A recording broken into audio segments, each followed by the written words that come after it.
उत्तराखंड और मैं हूं आपके साथ आयुष चतुर्वेदी। चलिए इस बुलेटिन की शुरुआत इस वक्त की बड़ी और अहम खबर के साथ करते हैं। राज्य मंत्री धर्म सिंह सैनी ने इस्तीफा दे दिया है और राज्यपाल को अपना इस्तीफा धर्म सिंह सैनी ने भेज दिया है। दलित और पिछड़ों की उपेक्षा का आरोप लगाया है। जनप्रतिनिधियों की लगातार उपेक्षा हो रही है, यह बात सैनी ने कही है। यूपी सरकार में आयुष मंत्री थे धर्म सिंह सैनी, जिन्होंने अपने पद से इस्तीफा दे दिया है।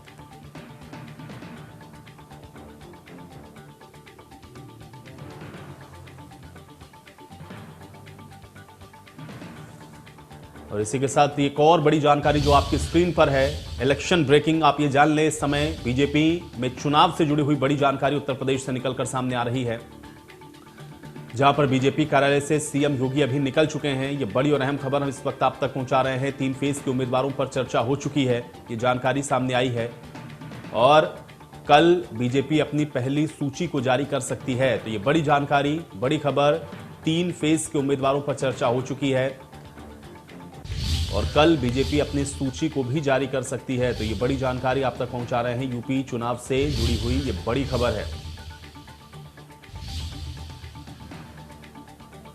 हमारे माननीय गृह मंत्री श्री अमित शाह जी, माननीय रक्षा मंत्री आदरणीय राजनाथ सिंह जी, हमारे केंद्रीय मंत्री आदरणीय श्री नितिन गडकरी जी, आदरणीय मुख्यमंत्री योगी जी सहित पूरी केंद्रीय चुनाव समिति मौजूद रही और आज की इस बैठक के माध्यम से जो 172 सीटों को लेकर चर्चा हुई, बहुत सार्थक हुई और भारतीय जनता पार्टी शानदार विजय, जैसी विजय हमने 2017 में प्राप्त की थी, उससे भी शानदार विजय हम 2022 में प्राप्त करेंगे। हमारे माननीय गृह मंत्री श्री अमित शाह जी, माननीय रक्षा मंत्री।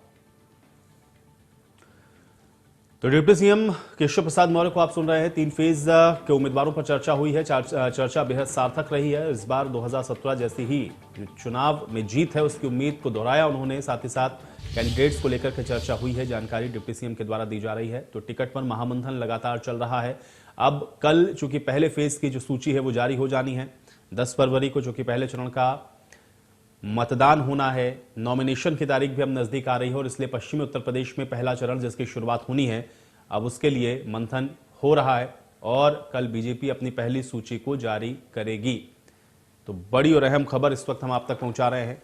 बीजेपी कल अपनी सूची को जारी कर सकती है और इसी पर बातचीत करेंगे। रजनीश हमारे साथ जुड़ रहे हैं जानकारी के साथ। रजनीश, बीजेपी के द्वारा जो मंथन है लगातार 3 फेज का लेकर के, वो अभी जारी है और आज ये कयास लगाए जा रहे हैं कि जो चर्चा है वो इन सभी के चुनावी जो क्षेत्र हैं उनको लेकर के हुई है। क्या जानकारी मिल रही है? कल बीजेपी अपनी सूची जारी कर सकती है। आज की इस बैठक से क्या कुछ निकलकर सामने आया है? देखिए, बीजेपी कल सूची जारी कर सकती है। कारण भी है कि जो फर्स्ट फेज है उसका नॉमिनेशन भी परसों से स्टार्ट हो जाएगा। बीजेपी के पास भी वक्त नहीं है, लेकिन लगातार जिस तरीके से बीजेपी में भगदड़ की स्थिति बनी हुई है, जिस विधायक को लग रहा है कि हमारा टिकट बीजेपी से कंफर्म नहीं है, वो तुरंत पाला बदल के दूसरे खेमे में चले जा रहे हैं। तो इसको भी रोकना भारतीय जनता पार्टी के लिए एक बड़ा चैलेंज है।